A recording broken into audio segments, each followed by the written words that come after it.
And this guy is perfectly built for holding his breath. He's 6'4", he's 160 pounds, and his total lung capacity is twice the size of an average person. I'm 6'1" and fat.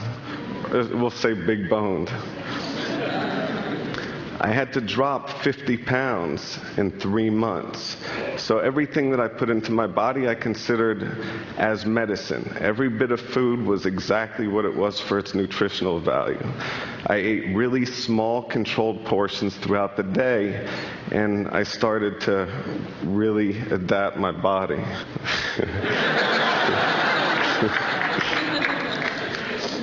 The thinner I was, the longer I was able to hold my breath, and by eating so well and training so hard, my resting heart rate dropped to 38 beats per minute, which is lower than most Olympic athletes.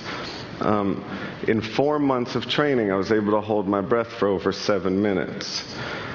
I wanted to try holding my breath everywhere. I wanted to try it in the most extreme situations to see if I could slow my heart rate down under duress. I decided that I was going to break the world record live on primetime television. The world record was 8 minutes and 58 seconds, held by Tom Zetas, that guy with the whale lungs I told you about. I assumed that I could put a water tank at Lincoln Center, and if I stayed there a week not eating, I would get comfortable in that situation, and I would slow my metabolism, which I was sure would help me hold my breath longer than I had been able to do it. I was completely wrong. I entered the Sphere a week before the scheduled air date, and I thought everything seemed to be on track. 2 days before my big breath hold attempt for the record, the producers of my television special thought that just watching somebody holding their breath and almost drowning is too boring for television. So I had to add handcuffs while holding my breath to escape from. This was a critical mistake. Because of the movement, I was wasting oxygen, and by 7 minutes I had gone into these awful convulsions. By 7:08, I started to black out, and by 7 minutes and 30 seconds, they had to pull my body out and bring me back.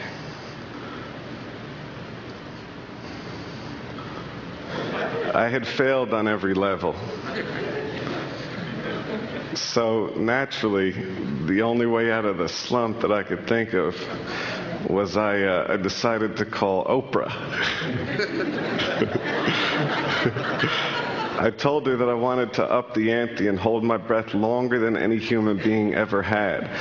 This was a different record. This is a Puro 2 static apnea record that Guinness had set the world record at 13 minutes. So basically, you breathe Puro 2 first, oxygenating your body, flushing out CO2, and you're able to hold much longer.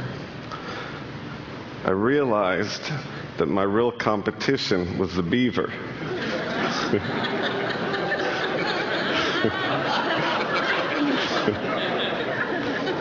In January of 2008, Oprah gave me 4 months to prepare and train. So I would sleep in a hypoxic tent every night. A hypoxic tent is a tent that simulates altitude at 15,000 feet, so it's like base camp Everest.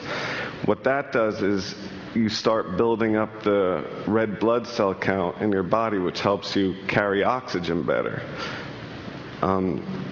Every morning again, after getting out of that tent, your brain is completely wiped out.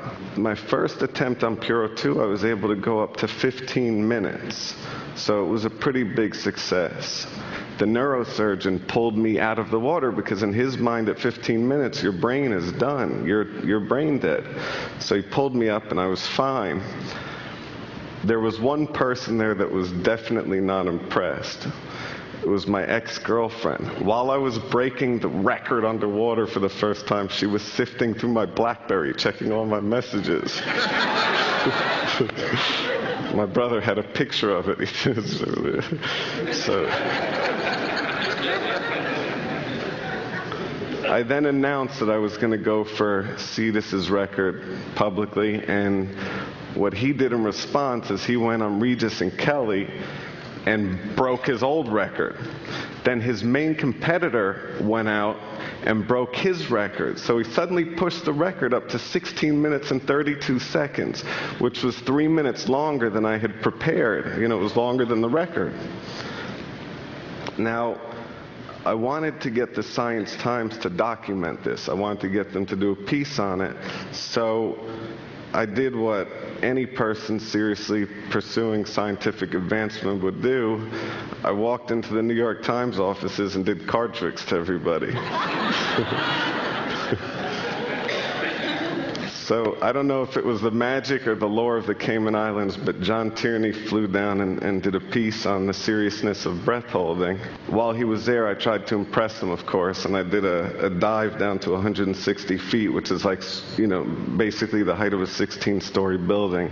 And as I was coming up, I blacked out underwater, which is really dangerous. That's how you drown. Luckily, Kirk had seen me, and he swam over and pulled me up.